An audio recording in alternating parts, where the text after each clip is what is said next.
Hello friends, পূর্ণিমা রয়শিল cooking চ্যানেলে আপনাদেরকে স্বাগতম জানাই। আজকে আমি আপনাদের সাথে শেয়ার করব এমন একটি ইউনিক রেসিপি যেটা হয়তো আপনারা আগে কখনো খাননি বা দেখেনওনি।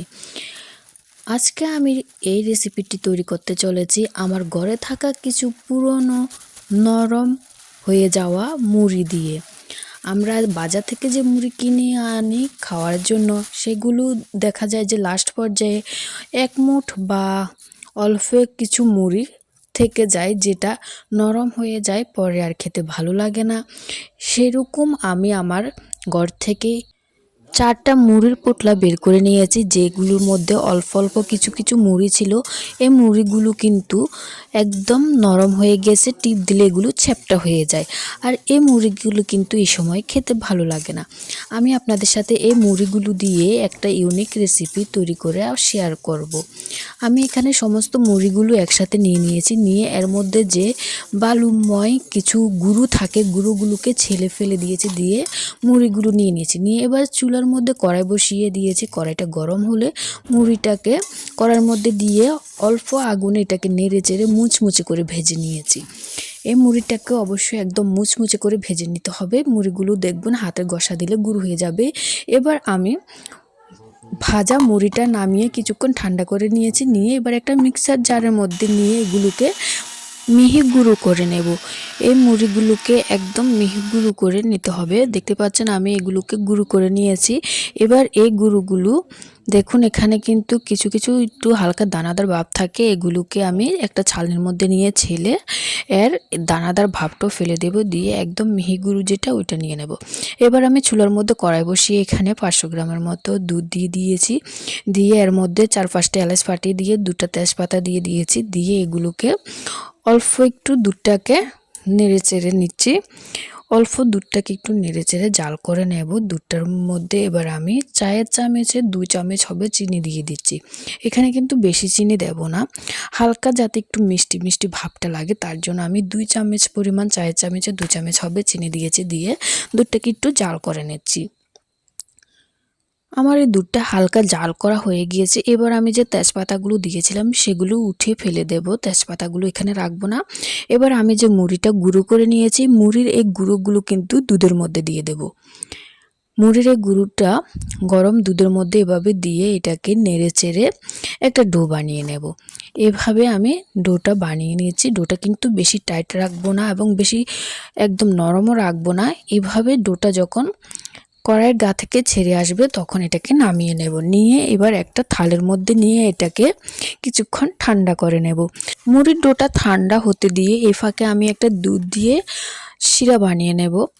এর জন্য আমি এখানে 1/2 লিটার দুধ নিয়ে তার মধ্যে 2টো তেজপাতা এবং কয়েকটা এলাচ ফাটিয়ে দিয়ে দিয়েছি আবারও। দিয়ে এই দুধটাকে জাল করে নেব। নিয়ে এখানে আমি এই যে বাটিটায় 200 গ্রাম হবে চিনি দিয়ে দিয়েছি। 500 গ্রাম দুধের মধ্যে 500 গ্রাম মিন্স 1/2 লিটার দুধের মধ্যে 200 গ্রামের মতো চিনি দিয়েছি। দিয়ে এটাকে জাল করে নিচ্ছি। দুধটা এদিকে জাল হতে থাক, তার মাঝখানে এখানে আমি যে মুড়ির ডোটা ঠান্ডা হতে দিয়েছিলাম, এই ডোটা ঠান্ডা হয়ে গিয়েছে। এবার এর মধ্যে একটা ডিম ফাটিয়ে দিয়ে দিচ্ছি। এই ডিমটা দিয়ে এবার আমি সম্পূর্ণ ডোটার সঙ্গে ডিমটাকে ভালো করে হাত দিয়ে মেখে নেব। আমি সম্পূর্ণ ডোটাকে ডিমের সাথে ভালো করে মেখে নিয়েছি। নিয়ে এবার এখানে চায়ের চামচে 1 চামচ হবে ঘি দিয়ে দিয়েছি। ঘিটাকেও ডোটার সঙ্গে ভালো করে মেখে এটাকে মিশিয়ে নেব। এই ঘিটা দিয়ে এবং ডিমটা দিয়ে ডোটাকে মাখার পর ডোটা কিন্তু একদম স্মুথ হয়ে যাবে। এবার আমি হাতটাকে ভালো করে পরিষ্কার করে আবার হাতের মধ্যে অল্প একটু ঘি লাগিয়ে নিয়েছি। ঘিটা লাগিয়ে নিয়ে আমি এখান থেকে যে ডোটা মেখে রেখেছি এখান থেকে অল্প অল্প করে ছোট ছোট বলের সাইজে গোল গোল করে মিষ্টি বানিয়ে নেব। এভাবে আমি অল্প অল্প একটু একটু ডো নিয়ে এটাকে গোল গোল করে বল বল করে বানিয়ে নেব। দেখতে পাচ্ছেন এগুলো আমি বেশি ছোট করছি না, আবার বেশি বড় করছি না। এগুলোকে একদম মিহি মিহি ছোট করছি না, মিডিয়াম সাইজ করে এই সমস্ত বলগুলো বানিয়ে নিয়েছি। দেখুন কতগুলো বল বানিয়ে নিয়েছি। এই মুড়ির ডোটা দিয়ে আমি এখানে অনেকগুলোই মিষ্টি হয়েছে। এদিকে আমার দুধ আর চিনি দিয়ে যে শিরাটা বসিয়ে রেখেছিলাম, এই শিরাটাও কিন্তু জাল হয়ে গিয়েছে। দেখতে পাচ্ছেন দুধের ঘনত্বটা কিন্তু অনেকটা বেড়ে গিয়েছে। এবার আমি তেজপাতাগুলো এখান থেকেও তুলে ফেলে দিচ্ছি। দিয়ে আমার এই দুধটা জাল করা হয়ে গেছে। এবার গরম এই দুধের মধ্যে যে মিষ্টিগুলো বানিয়ে রেখেছি সম্পূর্ণ মিষ্টিগুলো দিয়ে দিচ্ছি। এই যে দেখুন আমি মিষ্টিগুলো দুধের মধ্যে দিয়ে দিয়েছি। দেওয়ার সাথে সাথে কিন্তু এই মিষ্টিগুলো দুধের মধ্যে ডুবে গিয়েছিল। তারপর এগুলো আস্তে আস্তে ফুলে ফুলে উপরের দিকে ভেসে উঠছে।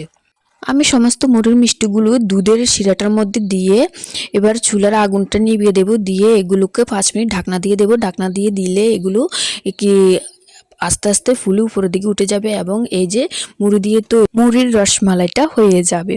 আমরা দুধের ছানার রসমালাই খেয়েছি, এবার আমি এখানে মুড়ি দিয়ে একটা রসমালাই বানিয়েছি, তাও আবার ঘরে থাকা নরম হয়ে যাওয়া মুড়ি দিয়ে। এই রেসিপিটা কিন্তু খেতে অনেকটাই টেস্টি হয়েছে। আপনারাও বাড়িতে একবার হলো ট্রাই করে দেখবেন। আর ভিডিওটা ভালো লাগলে লাইক কমেন্ট শেয়ার করবেন। ভিডিওটা কেমন হয়েছে জানাতে ভুলবেন। আর আমার চ্যানেলটি সাবস্ক্রাইব করে আমার পাশে থাকবেন, যাতে এইভাবে আরও অনেক নতুন ভিডিও আপনাদের সাথে শেয়ার করতে পারি। ধন্যবাদ সবাইকে। ভালো থাকবেন, সুস্থ থাকবেন।